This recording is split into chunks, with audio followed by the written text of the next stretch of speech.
I didn't leave the night he forgot my birthday, or the morning he closed the door without looking back, or the dozens of evenings where his eyes were on his phone instead of on me. I left on an ordinary Tuesday while the kettle hissed and a sparrow landed on the window ledge. It was the smallest moment, yet it split my life in two. For a long time I had believed endings needed drama, shouts, final texts. But the truth is, you don't hear the sound of a heart finally walking away. It's a quiet click somewhere inside your chest, like a lock turning. And as I stood there, tea cooling in my hands, I realized I had been rehearsing my departure for years without knowing. Every time I smiled through a lie, every time I stayed when my body wanted to run, every time I forgave without an apology, I had been whispering to myself, one day you'll choose you. The silence of that kitchen was so loud I could hear my own heartbeat. It wasn't anger pulsing through me, it was grief laced with clarity. I thought of all the women before me, of my mother sitting in the car outside a restaurant waiting for a man who never arrived, of my friend's sister who kept her suitcase packed just in case. We inherit these small betrayals like heirlooms, polishing them until they look like devotion. In that moment, I felt the entire lineage of women who have waited, negotiated, shrunk, and over-explained standing behind me. Their hands were on my back. Their voices said enough. And yet, even then I hesitated because there is a strange terror in choosing yourself. You think the floor will disappear, that no one will catch you, that you will free fall into loneliness. You wonder if leaving means you were never lovable in the first place. But here's what nobody told me. Heartbreak doesn't kill you, it reveals you. It's a mirror held up to the parts you abandoned to keep someone else comfortable. It shows you where you've mistaken being needed for being loved. It whispers, this isn't the end. This is the unveiling. I had to learn this slowly, through nights staring at a screen waiting for 3 blinking dots, through days convincing myself crumbs were a meal, through the dizziness of trauma bonds dressed as passion, through the ache of my own anxious attachment.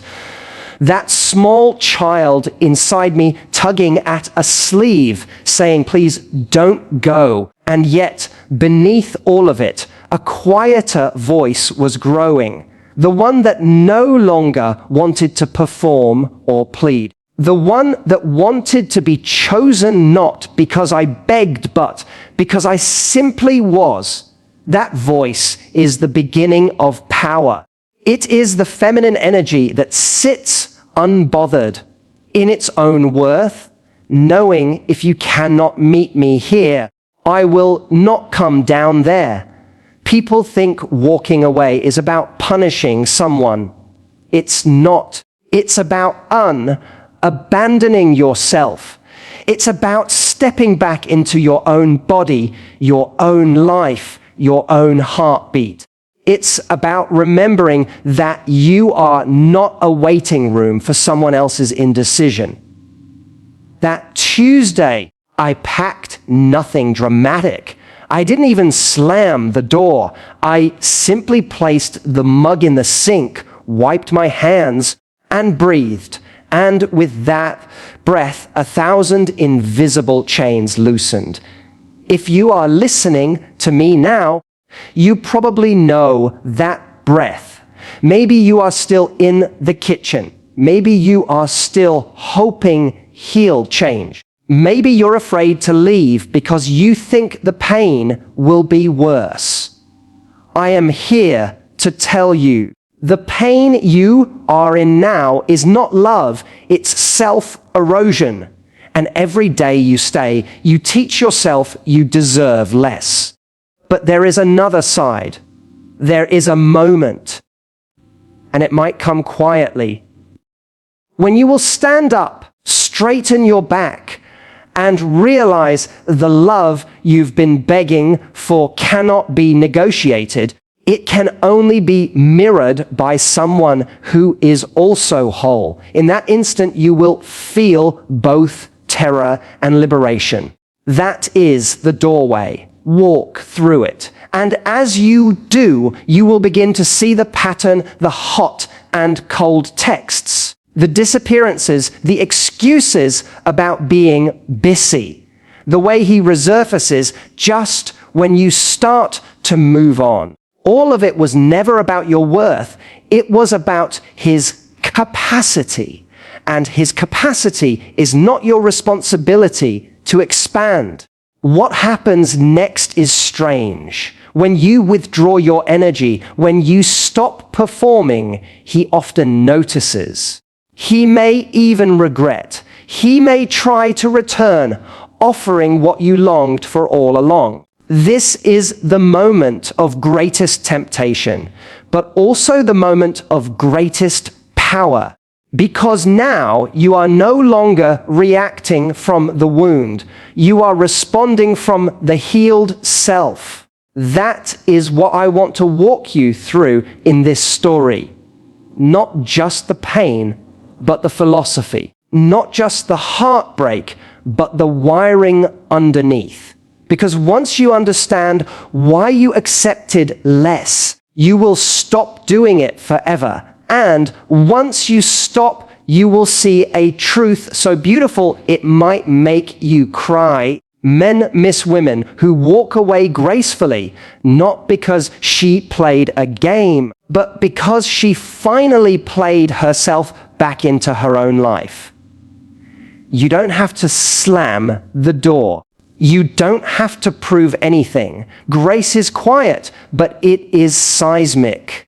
It is the shift from please love me to I already am love.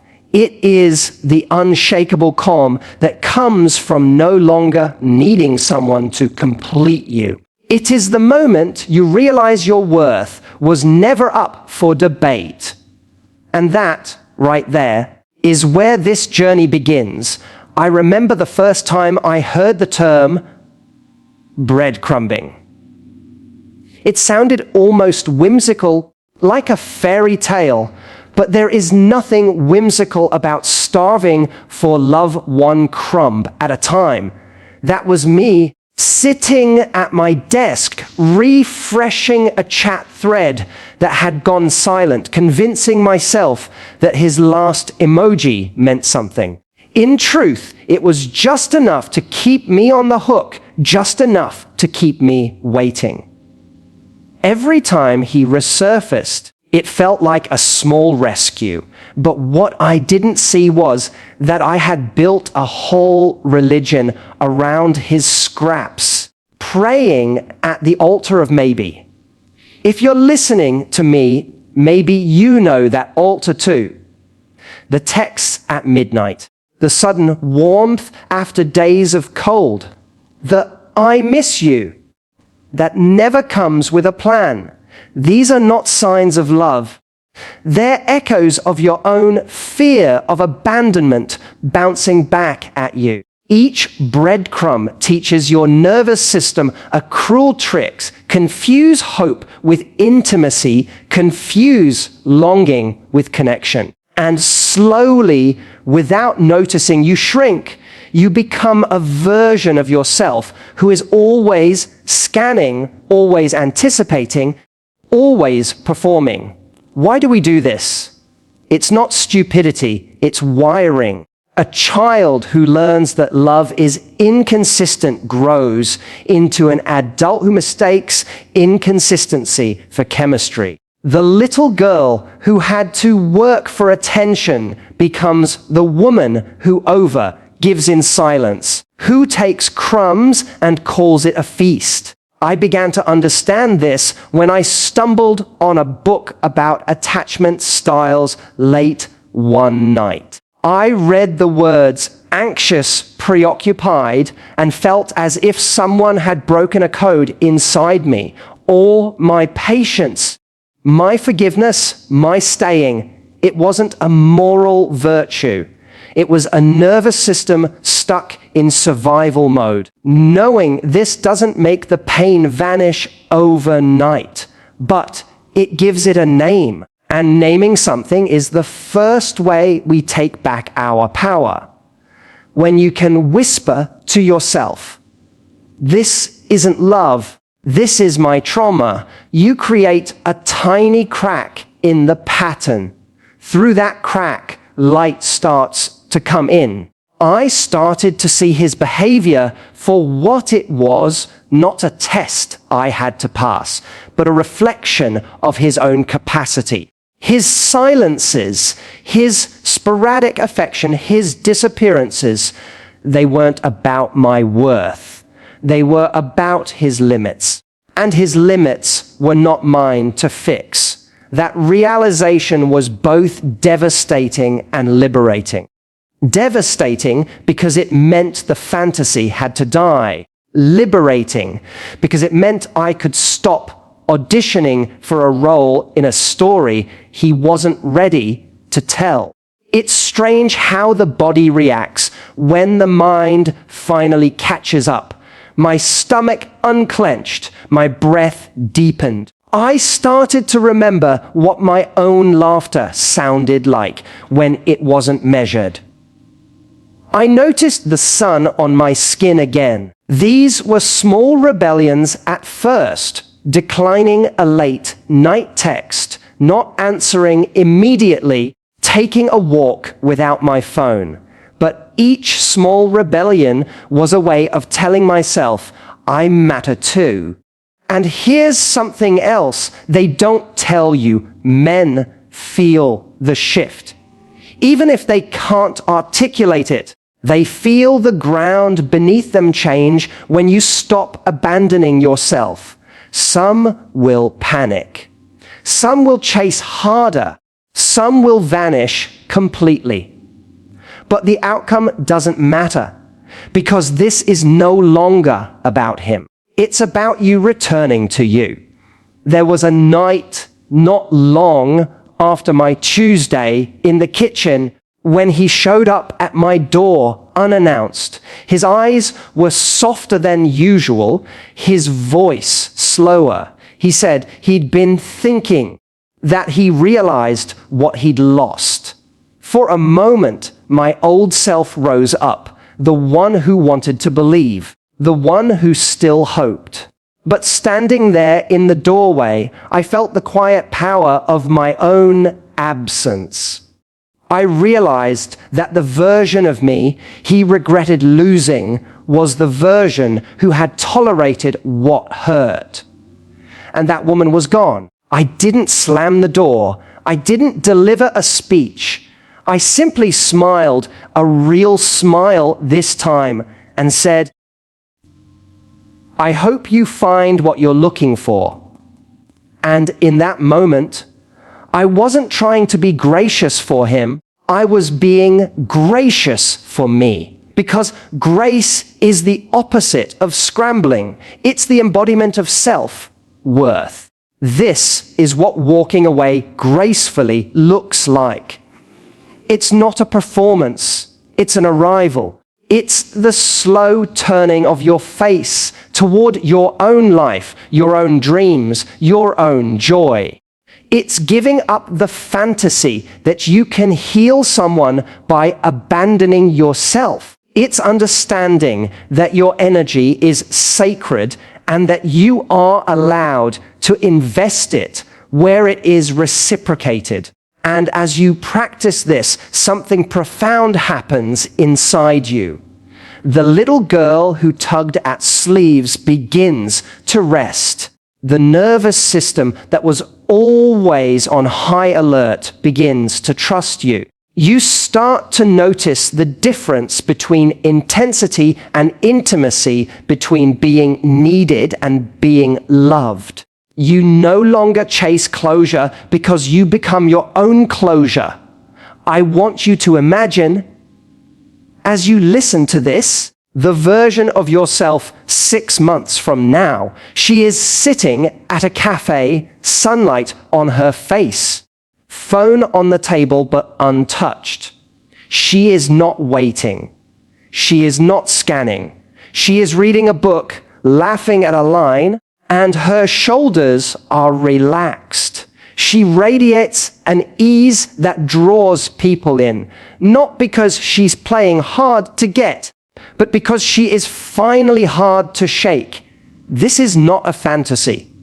This is you after the unlearning. And when someone new enters your life, as someone inevitably will, you will meet them from a place of fullness. You will no longer negotiate for crumbs because you have learned the taste of a full meal. You will recognize reciprocity not as a rare gift, but as a baseline. And if they cannot meet you there, you will not collapse. You will simply step back with the same quiet grace and let them go. This is feminine power at its deepest. It's not about dominating. It's not about walls. It's about the calm rootedness of a woman who knows her own worth. It's about saying without words, I am whole. You are welcome to meet me here, but I will not follow you into half love. So if you're standing in that kitchen or scrolling through those texts or waking up at 3 a.m. with a knot in your chest, know this: you are not broken. You are not unlovable. You are a woman who learned to survive on less and is now learning to thrive on enough. Your heartbreak is not a sign of your failure. It is the doorway to your unveiling. Step through it. Take your time. It may feel like free fall at first, but on the other side is a ground more solid than you've ever known. On the other side is you. When you finally cross that invisible threshold, something subtle but irreversible happens. The world doesn't immediately reward you with a perfect partner or a movie script apology. Instead, it gives you silence, a wide, echoing silence where the old noise used to live. At first, that silence feels like emptiness, but stay with it long enough and you begin to hear something underneath. Your own voice. Mine was faint at first, like a radio just out of tune. But the more I stopped chasing, the clearer it became. It said simple things. I'm hungry. I'm tired. I want to paint again. I miss my friends. It was my life calling me back. For years, I had been so consumed with deciphering someone else's behavior that I had forgotten my own desires. Now they rose up like seedlings in fresh soil. This is the part no one glamorizes: the rebuilding. It's quiet, Instagrammable. It's making breakfast for one without sadness. It's sitting at a cafe without scanning the door. It's texting a friend back. It's sleeping through the night. Healing is rarely a single grand act. It's 1,000 micro choices to return to yourself. In those months, I read, walked, cried, wrote letters I never sent. I noticed how often my hands reached for the phone out of habit. I noticed how many times I almost explained myself when no explanation was needed.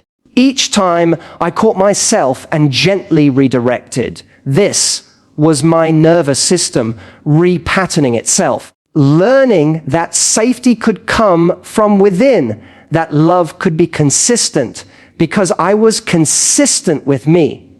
And slowly, the air around me shifted. Friends said my eyes looked brighter. Strangers smiled back. Opportunities appeared. It wasn't magic. It was coherence. When you stop leaking your energy into someone else's indecision, you become magnetic. Not because you're playing hard to get, but because you are finally hard to shake. There was a day, maybe 6 months after that Tuesday, when I woke up and realized I hadn't thought about him in weeks. Not with bitterness, not with longing, just not at all. It was like noticing a scar had faded without you realizing. That's when I knew the cord had dissolved. I was no longer living in reaction to a ghost.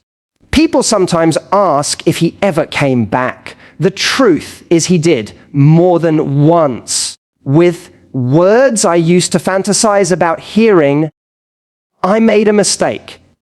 I didn't appreciate you. I want another chance. In another life, those words would have been my rescue. In this life, they were just information. I could feel compassion for his regret without collapsing into it. I could stand in the doorway of my own home and bless him on his journey without inviting him back into mine. This is the real test, not whether he regrets, but whether you've become someone who no longer trades her peace for promises. That is the pivot. The quiet but seismic realization that your worth isn't proven by someone's return. Your worth was there all along.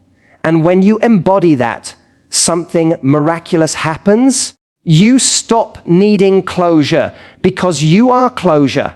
You stop craving validation because you are validation. You stop fearing abandonment because you have stopped abandoning yourself. I began to notice new kinds of men appearing in my orbit, not perfect, but present. Men who listened. Men who made plans and kept them. Men who didn't confuse drama with desire. And even more important than who appeared was how I responded. I no longer felt the compulsion to contort myself to be chosen. I was curious instead of anxious. I could say no without rehearsing. I could say yes without losing myself. This is what happens when your nervous system learns what safety feels like. Some evenings, when the sun was low and the city hummed, I would walk past couples and feel a pang, not of envy, but of recognition. I knew now that love is not supposed to feel like holding your breath. It's supposed to feel like exhaling. It's supposed to be an expansion, not a contraction. And that standard, once tasted, cannot be unseen. If you're hearing my voice right now and you're still in the middle of the H, I want you to know there is nothing wrong with you. The parts of you that overgave, that chased, that tolerated, they were survival strategies. They were brilliant once. They kept you connected. They kept you alive. But you are not that child anymore. You can thank those strategies and lay them down. You can choose differently now. Choosing differently may look like therapy, like journaling, like calling a friend instead of texting him. It may look like saying no, even when you fear rejection. It may look like spending a weekend alone and finding out you enjoy your own company. These small acts are how you reparent parent yourself. They are how you show your system we're safe. We're enough. We don't have to beg. And as you do this, you begin to glow differently. Not the brittle glow of trying to impress, but the steady warmth of self-trust. This glow is what draws healthy love in. It's also what makes men who once took you for granted suddenly see what they lost. But by then, you won't be waiting for them to see. You'll be busy living. One day, perhaps sooner than you think, you'll meet someone who doesn't trigger your old wounds. It will feel calm, maybe even strange at first. No adrenaline spikes, no guessing games, just a steady presence. This is intimacy, not intensity. This is reciprocity. And you will know how to receive it because you've practiced on yourself. Until that day, let your life be your great romance. Fill it with art, with movement, with friends who see you, with mornings that begin in peace instead of panic. Let your own reflection become someone you're excited to meet. Let your standards be rooted not in fear of loss, but in love of self. Men miss women who walk away gracefully because grace is rare. Grace is not a tactic. It's a state of being that arises when you have reclaimed your own worth. It is the quiet strength of a woman who does not confuse being chosen with being valuable. It is the unshakable calm of someone who knows she can love deeply without losing herself and leave quietly without losing her soul. So if you're standing on that threshold now, trembling, wondering if you're making a mistake, hear me, you're not walking away from love. You're walking away from self-abandonment. You're walking toward the version of you who no longer waits by the window, who no longer writes speeches in her head, who no longer shrinks to fit. You're walking toward the woman who will one day look back at this chapter with gratitude, not regret, because it was the moment she returned to herself. Take her hand, step into the silence, breathe, feel your own heartbeat. That sound is home. That sound is you. And as the credits roll on this part of your life, imagine a final scene, you standing in the sunlight, eyes clear, shoulders relaxed, no phone in your hand, no apology on your lips. Just a soft, steady smile, not because someone finally chose you, but because you finally chose yourself. This is not the end of your story. This is the beginning of the love you deserve.